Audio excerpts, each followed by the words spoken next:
Yo, what's going on? It's Scott here from Weight Loss Strategies, and in this video I'm going to be answering the question from Mosin, who got in touch with me to ask what he should eat and when he should eat it to get himself in shape. What to eat and when to eat it's one of the most common questions when it comes to nutrition, because there's a lot of confusion out there due to misinformation being put out on the internet and ultimately people not knowing how to make it work for them. So this isn't going to be a one sentence answer. What I'm going to do to answer Mosin's question is to show you the habits that I teach my VIP clients to import into their lifestyle when they very first sign up to my program. Before we start looking at calorie targets and how much protein and things like this that we should be having, the very first thing that I do is to get my clients to start implementing these habits that I'm about to teach you right now, because when you start applying what I'm about to show you, really you've got enough ammunition in your arsenal to get yourself in shape for life. Yes, you can go into more detail later on down the line, but by just applying what I'm about to show you right now, ultimately you're going to start to see and feel results in a matter of weeks. You're going to be enjoying your food, you're going to be knowing how to cook your food, you're going to be eating foods that are convenient for you, but most importantly you're going to be able to see results from it and enjoy it so you can stick at it for the long term. So one of the very first things that I teach my clients to do is start to develop the skill of listening to their hunger and their appetite. So because it takes around 15 to 20 minutes for your gut and your brain to communicate and agree that you're full and you don't need to eat any more food, I advise my clients to take around 15 to 20 minutes to eat the meals and stop when they get to 80% full. This takes a little bit of practice, but in reality most people rush their food too quickly, which isn't good for digestion. It can decrease the enjoyment of your food and cause overeating and cause other health issues such as insulin resistance as well. But by slowing down your food, you're going to enjoy your food a lot more, and you're going to start to realize when you're hungry and when you're just kind of eating for the sake of it. And what helps out a lot with this is the hunger timeline. And what this says is that after eating a meal and stopping at 80% full, you might feel a little bit hungry immediately after, but give it 15 to 20 minutes and you should start to be feeling quite full. And an hour after you've eaten, you should still feel full without any desire to eat again. 2 hours after you've eaten, you're going to start to feel a little bit more hungry, but it shouldn't be anything overwhelming. 3 hours after you've eaten, hunger levels are going to go up to around 7 or 8 out of 10, and you're going to start to feel a little bit more hungry. And then 4 hours after eating, hunger levels are going to be around 9 or 10, and then really it's time to consume your next meal.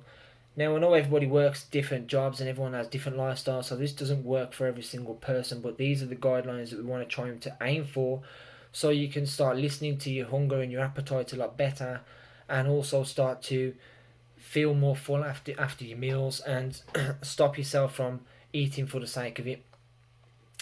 So once you're familiar with the hunger timeline and you know that you want to be eating kind of every 4 hours, it's time to get a lot more specific and look at what types of food you should be eating. So the main thing that I get my clients to do is to start having protein with every meal.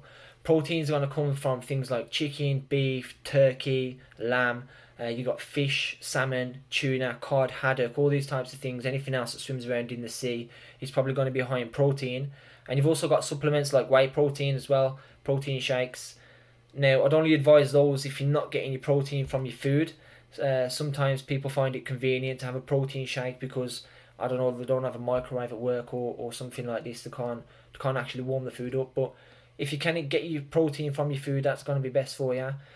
And make sure you're having protein with every meal, because it's going to speed up your metabolism. It's going to help you burn more calories. It's going to help you target fat loss within the body by maintaining the muscle, so that you've got some definition to shine through when you've lost your weight and got rid of your gut. Secondly, in terms of what to eat, I advise to try and have vegetables with every meal. Not only is it going to provide the body with a ton of vitamins and minerals, it's going to help the body function better. It's going to keep you feeling full. It's going to help your mental state, and it's also going to be the most healthy way to get yourself in shape. It's not rocket science. Everybody knows that vegetables are better than crisps and chocolate, but without actually making sure that you get vegetables in with every meal, it's very easy to go to those snacks that are going to only lead to you putting the weight on. So making sure that we have in vegetables every meal is absolutely crucial. because that's the main type of carbohydrate source that you're going to be running from throughout the day. Carbs is very, very confusing, and it can go into a lot of detail here, but I like to keep things super simple. So what I advise my clients to do when they very first sign up for the VIP program in terms of the carbohydrates is to consume most of the carbohydrates after they've worked out.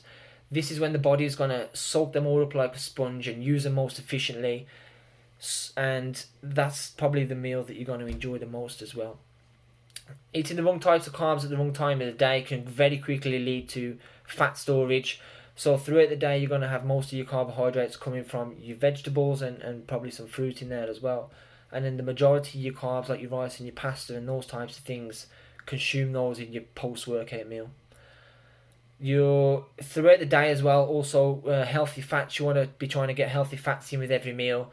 This is going to reduce your cravings. This is going to boost your ability to burn fat. A lot of people shy away from eating fatty foods when they want to lose weight because they think it's going to store as fat, when in actual fact eating healthy fats is going to be the most healthy way to do it. You're going to find healthy fats in things like eggs, avocados, nuts, certain cooking oils like olive oil and coconut oil. And what it's going to do is regulate the hormones in your body. It's also going to do things like make your skin look better, your hair and your nails, as well as doing things like reducing your cravings and making sure that you're doing this in the most healthy way possible. What you want to do with your foods is try and make sure that you get 90% of your foods from single ingredients. Basically, you want to stay away from as much packaged food as you can. You want to try and stay away from as much sugary foods as you can. And if you want to go and buy organic things, then that's fine. But stick to single ingredients like chicken, beef, lamb, carrots, broccoli, sweet corn. These types of things are all single ingredients that you can throw together to make a tasty meal, such as chili, spaghetti bolognese, let me think what else, shepherd's pie, chili, curry. These types of things that are going to keep you full. They're very simple to cook. They've been done in 15-20 minutes, eaten in even less time than that, unless you're following the first thing that I advise you to do, which is take 15 to 20 minutes for each meal. But the point is, buying fresh foods and single ingredients are going to be the most healthy way for you to do this, and it's also going to allow you to take control over exactly what's in your food. It's going to allow you to make the foods how you like them, but it's also going to be bringing you results, going to be making you feel better, look better, which is going to inspire you to want to carry on and stick at it to make it a lifestyle, rather than slack off and go back into old habits 3 months down the line and pile your weight back on. So these are the things that I teach my VIP clients when they very first sign up to the program, and this is some really powerful habits that I'm sharing with you right now. And if you start to apply them and implement them into your lifestyle, you're going to start to see results in a matter of weeks. If you need help and you want me to walk you through how to implement these in your lifestyle so you can create an eating plan that's going to be burning fat all through the day, but also giving you tons of energy and actually allowing you to enjoy your foods and make it convenient for you, then what I want you to do is go ahead and click down below and sign up for my 5-day program, where I'm going to go into a lot more detail on the nutrition to help you have a better understanding, and also walk you through how to actually build a plan that fits you and fits your lifestyle that you're going to be able to stick to. So that's free of charge. It's a 5-day program. It starts on Monday. Click the link down below and get yourself sorted with that. If you've got any questions and you want me to answer them on a video like this for you, like I have done for Mohsin, then just drop a comment down below, ask your question, and I'll see you on the next video.